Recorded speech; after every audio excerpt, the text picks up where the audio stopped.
I'm so popular. I need to start getting rid of people. Well, in this tutorial, I'm going to teach you how to make everybody you know and love slowly drift away from you over the course of your life. Step number 1, talk almost exclusively about yourself. You want to develop a strong tendency to steer any conversation back to the topic of yourself. You know, what do you have going on? What are your dreams and aspirations? What are you excited about? What's something shitty that happened to you last weekend? If you really want to make talking to you an agonizing experience, then you really want to monologue about yourself as much as possible. And don't ask questions about the other person. Be the one who answers questions. You don't ask questions. Do not, under any circumstances, give people the impression that you are interested in them or what they have going on whatsoever. How's it going, man? Hey, I've been better.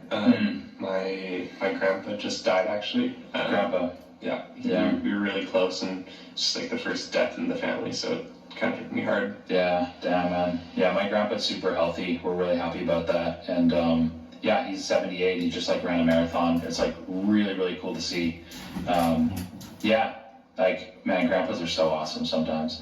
Listen, can we borrow your truck on Friday? Tip number 2, talk about other people. Now, obviously you can't talk about yourself the whole time. You might want to sprinkle in a little bit of detraction while you're at it. Talk about mutual friends or acquaintances in the most negative light possible. Voice your dissatisfaction and your disapproval of their behaviors, their life choices, their outfits. You want to generally give people the impression that you're not someone who roots for people and want to see them do well. You really want to be known as someone who is judgmental, critical, and generally disapproving of the world around you and all the people in it.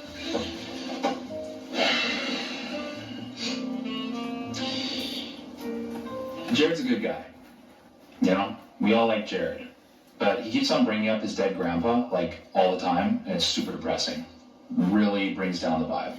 Tip number 3, be useless. Never extend your hand to help another person. Be incredibly stingy with your efforts to contribute to the world around you in any significant way. Look to weasel out of work and responsibilities as often as possible. You know, let other people do the heavy lifting. Say you have a talent for playing the piano and it's somebody's birthday and you're at a party and they say, Joey, you know how to play the piano. Can you play Happy Birthday for us? That would be incredible. That would be so amazing.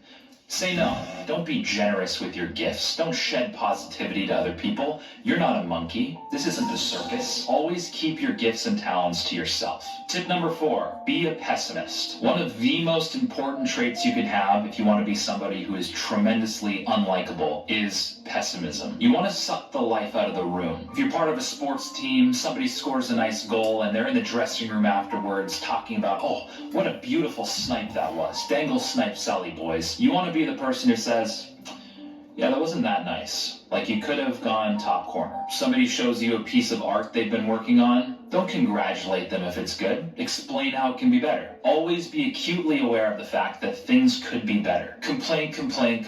Holy shit, it's so stupid. People are the worst drivers. Man, I was stuck in traffic for 45 minutes today. It was brutal. Excuse me, why is my coffee cold? Oh, my back hurts. Man, I just want to go home. Always find something to complain about. Call yourself a realist, but in reality, you're a pessimist. Tip number 5, be close-minded. Assume that whatever information that you have in the present moment is the gold standard. It's better than whatever anyone else has been told. So when someone shares their perspective on life with you, always have a cognitive bias against it. It's not what you think, so it's probably wrong. Assume that because you read it in a book or watched it on the news, that it must be true. Never create a space for dialogue. Don't talk about the nuances of a situation. Close yourself off to that negative influence. Most people are sheep anyways. Don't let people influence you. Psychologically lock yourself into whatever belief that you have and guard it with your life. Tip number 6, develop a large ego. Maintain a constant facade that you are blameless and perfect. Never look at your situation objectively. Be blissfully unaware of your flaws. And if you do find some flaws, hide them at all costs. You can't let people know that you're human and just like them.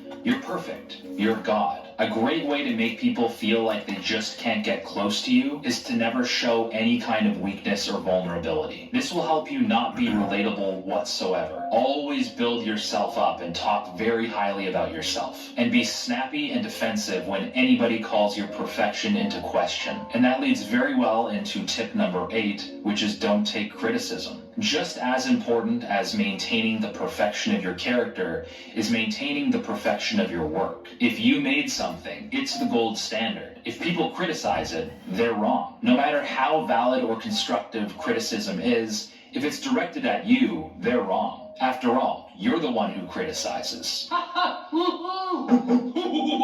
Man, I am so excited about better ideas. We have the YouTube channel now, right? Mm-hmm. But I want to expand into like bigger and better things. The first thing I'm thinking of, kind of a no-brainer honestly, small business loans. So if you need cash, you're a struggling company, struggling business, I would love to just hand you cash. Obviously, we take a little bit of interest. That's the whole point of the business.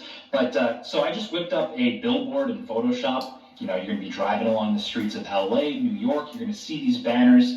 I personally think it's a super strong design, and I just want to establish trust. So would love to hear your thoughts. I think it's pretty strong. Yeah. Honestly, before I show it to you, just know, don't hold anything back. Be as raw and honest as possible. I love feedback. So just, you know, be honest. I can take it. Okay, I'll be totally honest. Okay, here we go.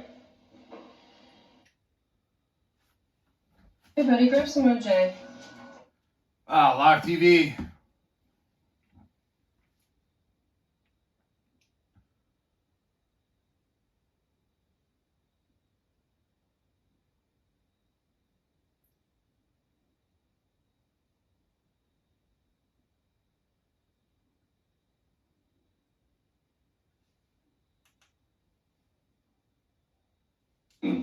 Pretty good, right? Yeah, I mean, I think it could probably just use a little bit of work. What do you mean? Like, for example, the big bracket, not a scam whatsoever, and you're like trying to gain their trust. Yeah, absolutely. Yeah, we want all the trust we can get. Honestly, I think you could probably lose all of it, especially the not a scam whatsoever. From a design perspective, like I think this is probably not trustworthy at all. What do you mean it's not trustworthy? I think if anyone saw this, they would for sure think it's a scam. Like in what way though? Like I put specifically, like I see where you're coming from, but not really, because I put specifically not a scam whatsoever. Yeah. So people should look at that and say like, okay, good, thank God. Right. Yeah. Right. Yeah. No, I think I wouldn't think it's a scam, and I hope it isn't a scam until I saw that. I would think, yeah, this is for sure a scam.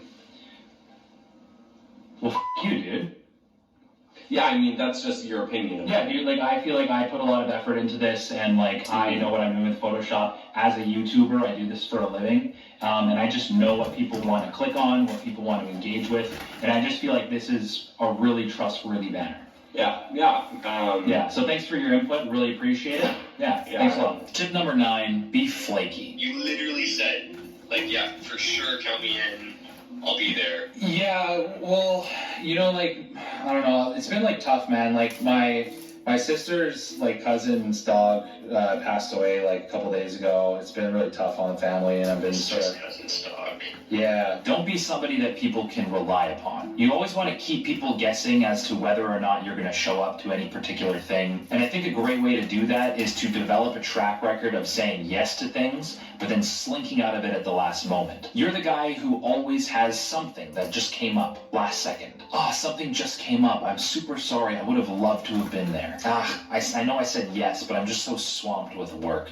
I really wish I could have came out. I guarantee you that if you keep behaving like this after a long period of time, people will eventually call you less and less until they don't call you at all. That's perfect. Well, I guess let's let you go. Okay. All right. Yeah, man, sorry, that sucks, but yeah, whoops. Tip number 10, never assume initiative. Always wait around for other people to come up with plans and things to invite you to. Never have your own ideas. Never have your own things going on, and never invite people to those things because there are no things. If you couple this with the previous tip, then when people eventually do invite you to something, you're going to find an excuse to slink out of it anyways. And over the course of a long period of time, people will just generally get the impression that you don't want to just spend time with them and they will move on to other people. So if you are generally tired of having a thriving social life and you want everybody to just leave you alone and slowly drift away for the rest of your life, then I hope this advice will help you do just that.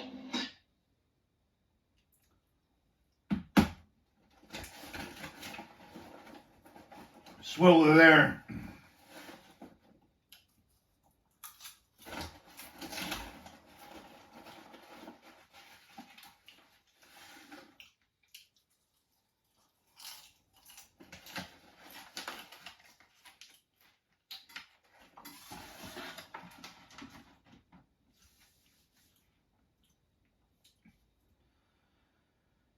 Be bold, be smooth, be powerful, be fucking gone. Batten down the hatches, it's a hurricane. Malt Liquor.